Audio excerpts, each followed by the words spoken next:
Bonsoir, chers leaders régionaux Chine-Afrique. Bonsoir au révérend Sakwa, au coordonnateur révérend Ojen. Bonsoir à tous les leaders en présentiel dans les salles Chonchiwon comme en ligne. Bonsoir à toutes les mamans de toute l'Afrique et à toute la communauté du Parent Céleste. Aujourd'hui, je vais partager avec vous un témoignage sur la bénédiction de seconde génération.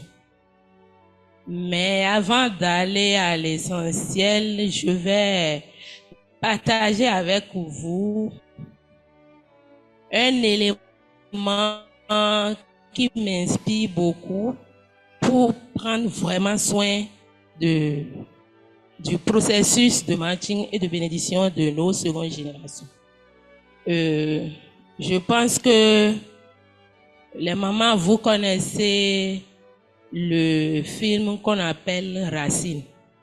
Le film qui fait allusion, qui fait passer comment l'esclavage, comment ça s'est passé.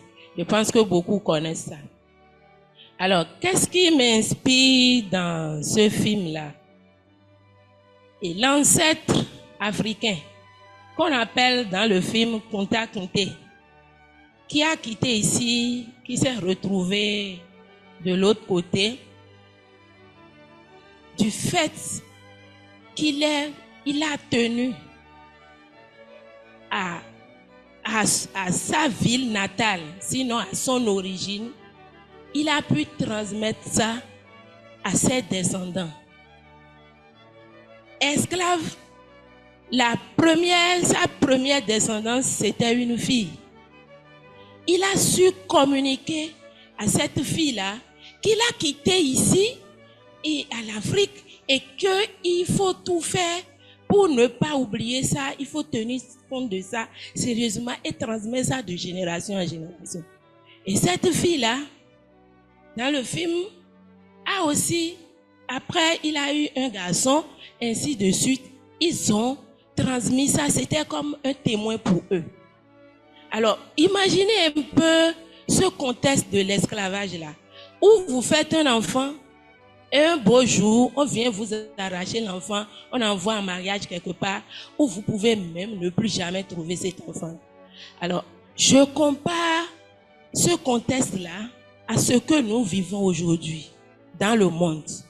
En tant que famille bénie, où nous connaissons la volonté de Dieu centrée sur les vrais parents, nous savons que pour notre communauté, c'est la bénédiction qui est la chose, notre label, la chose la plus chère pour nous. Et nous sommes dans un monde, justement, ce qui est cher pour ce monde-là, c'est banaliser, profaner le sexe, profaner ce que nous, on a de plus cher. C'est dans ce contexte-là que nous sommes appelés à éduquer nos enfants, à les accompagner, à les soutenir, jusqu'à les amener à la bénédiction, à leur inculquer ça dans la tête. C'est comme un témoin que nous leur passons. Et eux-mêmes, ils vont passer à leurs enfants ainsi de suite. Même quand nous ne serons plus aujourd'hui sur la terre, ils vont pouvoir continuer jusqu'à purifier complètement notre lignage. Alors, dans ma localité, dans mon centre, j'ai en charge la seconde génération. Et donc, je faisais l'éducation, on faisait tout. Animation, éducation, sensibilisation. On mettait tout dans notre contexte, notre environnement. Et c'est dans ce sens que nous avons formé un groupe, le groupe Sunrak Biol, qui a participé à plusieurs concours que la région Afrique a organisé. Nous avons eu des prix. Pendant que nous étions en train d'accompagner les enfants pour sa chorégraphie, danse, chansons tout ça, nous mettons toujours l'enseignement dedans. Les guidances, la bénédiction, la sensibilisation, on causait avec les enfants et parce que l'objectif de tout ce que nous faisons là, c'est que nos enfants puissent réussir aussi dans leur bénédiction comme nous-mêmes nous avons reçu et avoir la bénédiction. Et donc, c'était pour moi un objectif à atteindre. Et je suis aussi conseillère en matching. Je me rappelle lorsque nous avons reçu le premier cours sur le conseiller en matching organisé par Chine Afrique, on nous disait que trouver une âme sœur pour nos enfants, c'est comme plonger dans l'océan, aller chercher un grain spécial. Donc, pour chercher un enfant, pour que nos enfants puissent réussir leur bénédiction, c'est pas du jour au lendemain. C'est pas aussi facile. Alors, donc, j'accompagnais ce groupe-là avec cet objectif-là et je les considérais tous comme mes enfants. Je les ai dit, bon, toi, c'est toi qui as l'institution d'abord. Toi, après, les plus jeunes, après, ainsi de suite. Alors, vous savez que dans notre environnement, il y a un problème de grandes filles. C'est-à-dire, nous avons des enfants, filles qui ont l'âge avancé et on n'a plus de garçons disponibles. Et donc, ça posait un tas de problèmes.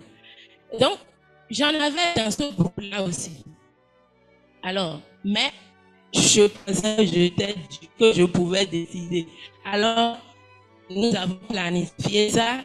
Et toi, tu iras à la bénédiction. Après, l'autre, il a la bénédiction. Après. C'est comme ça. Et on faisait des conditions à cet effet. Alors, ce qui s'est passé dans la réalité, c'est les plus jeunes qui ont commencé par réussir leur matching et réussir à aller à la bénédiction. J'étais très mal à l'aise parce que je me mettais dans la peau de grandes filles où on est dans le processus, on est en train de chercher depuis, mais banalement, la jeune trouve et paf, elle est allée à la bénédiction. Et l'autre reste comme ça, toute pensive. Donc, c'était vraiment une situation pour moi. Alors, nous avons continué dans les recherches jusqu'à ce qu'il restait une personne. Et je vous dis, c'était la plus grande du groupe. Et elle est une femme. Nous avons parcouru des sphères de réalité. Je ne peux pas vous expliquer. Le dernier, avant d'arriver à la victoire maintenant, c'était une situation à la limite humiliante et frustrante. Et au lendemain, lorsque j'ai été informée, on m'a appelé pour me dire, bon, appelle le BFD de tel pays, vous avez une information. Et j'ai demandé les informations jusqu'à on me dit, bon, et ça ne va pas, et le garçon ne veut plus aller à la bénédiction avec votre fille. Ce que j'ai senti là, et j'avais des difficultés à annoncer ça à ma fille. Mais j'ai pris mon courage à deux mains parce que c'est d'elle qu'il s'agit. Et lorsque je lui ai annoncé, parfois, quand je lui annonce, je reste dans le coin là-bas, j'observe un peu pour voir comment elle prend ça, pour surveiller un peu, pour voir comment elle arrive à gérer. Parce que moi-même, je vois ce que j'endure avec cette information-là. Et à un moment donné, PMC, je ne peux pas vous dire le nombre de fois nous avons participé au PMC. Matching des parents, je ne peux pas vous dire le nombre de fois. Alors, et donc, à un moment donné, je l'appelle lorsque notre BFD, Chine Afrique, annonce un PMC, je l'appelle, je dis, ma fille, est-ce qu'on ne va pas, on va faire encore les dossiers. À un moment donné, elle m'a dit, maman, je suis fatiguée. Je suis fatiguée. J'ai dit, s'il te plaît, non, maman, vraiment, il faut me laisser me reposer un peu. Il dit, d'accord, je suis d'accord avec toi. Et la chance que j'avais, c'est que on a inauguré cette salle Chon Chin Won il n'y a pas longtemps. Et donc, j'avais quelque part où je pouvais aller discuter de ce sujet-là pour avoir un réconfort, une solution. Et j'ai fait le programme, j'ai commencé par visiter cette salle pour ce sujet-là. Et je priais pour elle-même jusqu'à ce que j'ai pu toucher son cœur à aller dans le même sens que moi. Et donc parfois, on fait le programme, on vient ensemble, je quitte ma localité là-bas, elle vient, on vient ensemble, on fait, après la veille, on fait des prières. Après, je lui dis, à tel jour, tu dois aller à la salle Chon Chin Won et prier. Et tous les jours que Dieu fait, je priais pour lui. Je priais pour elle. Et c'est comme ça. La première expérience, après l'ouverture de Chon Chin Won, la toute première expérience que nous avons faite chez Famille Bénie, c'est celle-là qui a marché, qui a donné le résultat. Et cette sœur-là, cette fille-là, a participé à la bénédiction passée. Et au finish, vous savez, ils étaient deux. Il y avait le garçon et la fille. Vous savez que nos garçons n'ont pas trop de problèmes. Alors, ils étaient deux et c'était les derniers du groupe à participer à la bénédiction. Je vous dis, pour moi, c'était comme si ils étaient deux, hein. Mais c'était comme si j'accompagnais 10 enfants à la bénédiction. Tel j'étais soulagée, j'étais réconfortée. Alors, c'est pour moi une grande joie que j'ai besoin de partager avec vous. Que toute la communauté puisse remercier les vrais parents, la vraie mère, le parent céleste avec moi pour cette victoire. Parce que si je n'avais pas, s'il n'y avait pas cette salle, je vous dis qu'à un moment donné là, je ne savais plus. Je ne peux pas vous raconter. Si c'est un livre, ce livre n'aura pas de fin. Donc, c'est cette salle-là, c'est nos ancêtres qui nous ont accompagnés pour qu'on puisse avoir cette victoire-là. Et je vous dis que jusqu'à maintenant, cette bénédiction se porte à merveille. Alors acclamez Dieu et les vrais parents avec moi. Merci beaucoup.